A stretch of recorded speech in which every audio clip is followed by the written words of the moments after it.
Sobat Kairos yang dikasihi Tuhan Yesus Kristus, renungan firman Tuhan bagi kita saat ini tertulis dalam Imamat pasal 1 ayat 1 sampai 2. Demikian firman Tuhan.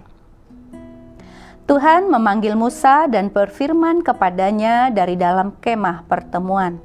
Berbicaralah kepada orang Israel dan katakan kepada mereka, apabila seseorang di antaramu hendak mempersembahkan persembahan kepada Tuhan, haruslah persembahanmu yang kamu persembahkan itu dari ternak, yakni dari lembu sapi atau dari kambing domba.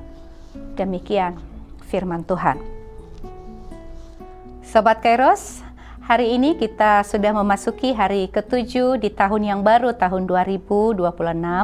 Saya mengucapkan selamat tahun baru bagi Bapak, Ibu, dan saudara-saudara sekalian. Tuhan Yesus memberkati kita di tahun yang baru ini. Sobat Kairos, kitab Imamat sebagaimana tadi yang sudah kita baca dan kita simak bersama, dimulai dengan kata-kata yang sederhana namun sangat berarti. Tuhan memanggil Musa dan berbicara kepadanya dari dalam kemah pertemuan. Kitab Imamat pasal 1 ayat 1 sampai 2 ini menjadi pintu masuk untuk memahami betapa seriusnya Tuhan Allah memanggil umatnya untuk hidup di dalam kekudusan. Sebelum Allah memberikan perintah kepada bangsa Israel tentang persembahan atau tentang ibadah, Ia terlebih dahulu memanggil Musa. Panggilan ini bukan sekedar perintah, tetapi ini adalah undangan agar umatnya datang, mendekat dan menghampiri Allah. Dalam Imamat 1 ayat 2, firman Tuhan ini berkata, apabila seseorang dari antara kamu hendak mempersembahkan persembahan.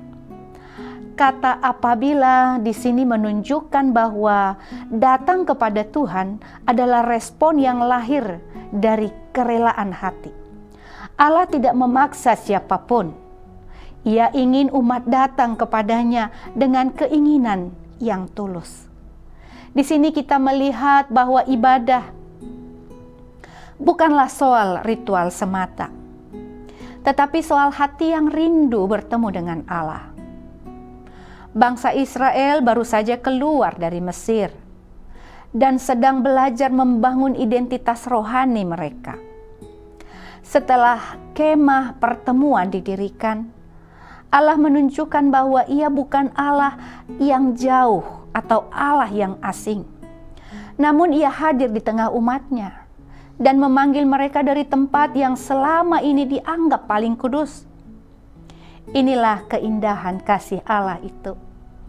Ia begitu kudus, tetapi Ia bersedia untuk mengundang manusia yang rapuh untuk datang mendekat kepadanya. Selanjutnya, nats ini juga berbicara tentang mempersembahkan korban bakaran kepada Tuhan. Korban bakaran yang dimaksud di sini adalah melambangkan penyerahan diri yang total kepada Allah. Firman ini mau mengajarkan kita bahwa setiap langkah iman haruslah merupakan penyerahan diri sepenuhnya kepada Allah. Dalam keluarga, dalam pekerjaan, pelayanan, bahkan dalam pergumulan sehari-hari, Tuhan memanggil kita untuk mempersembahkan hidup kita sebagai korban bakaran, hidup yang berkenan di hadapan Tuhan. Hidup kita menjadi persembahan yang berkenan di hadapannya. Karena itu, Sobat Kairos yang terkasih di dalam nama Tuhan Yesus Kristus, sebelum kita menjalani hari ini, bahkan menapaki tahun baru tahun 2026 ini, biarlah kiranya dalam segala hal, sebelum beraktivitas atau bekerja, mari kita berhenti sejenak untuk mendengar panggilan Tuhan. Dengarkanlah suaranya yang menyapa kita.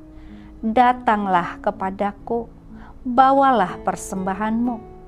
Persembahan pertama-tama bukan dimulai dari apa yang kita lakukan, tetapi persembahan bisa lahir dari hati yang mau mendengar panggilan dan seruan Tuhan.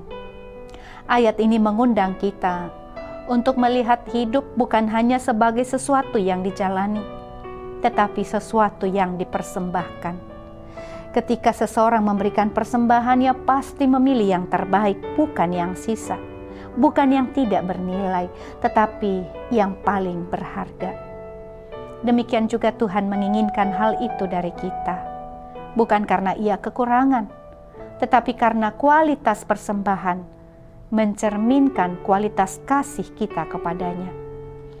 Tuhan ingin hati kita yang sungguh-sungguh, bukan hanya rutinitas atau formalitas, apalagi karena paksaan. Ia ingin ketaatan yang lahir dari kerelaan, bukan keterpaksaan. Ia ingin hidup yang diarahkan kepadanya, bukan hidup yang hanya mencari kepentingan sendiri. Sobat Kairos, memberikan yang terbaik bukan selalu berarti melakukan hal-hal yang besar. Kadang yang terbaik itu justru terlihat dalam hal kecil. Sikap yang jujur misalnya, kesetiaan dalam rumah tangga, kerendahan hati, kesabaran, serta ketaatan kepada Tuhan meski dalam situasi yang tidak mudah. Semua itu adalah persembahan yang diinginkan Tuhan dari kita umat-Nya. Kiranya setiap langkah kita, setiap keputusan, dan setiap hal yang kita lakukan dan kita perbuat menjadi persembahan yang harum dan berkenan di hadapan Tuhan. Amin. Selamat beraktivitas Sobat Kairos. Tuhan Yesus memberkati. Shalom.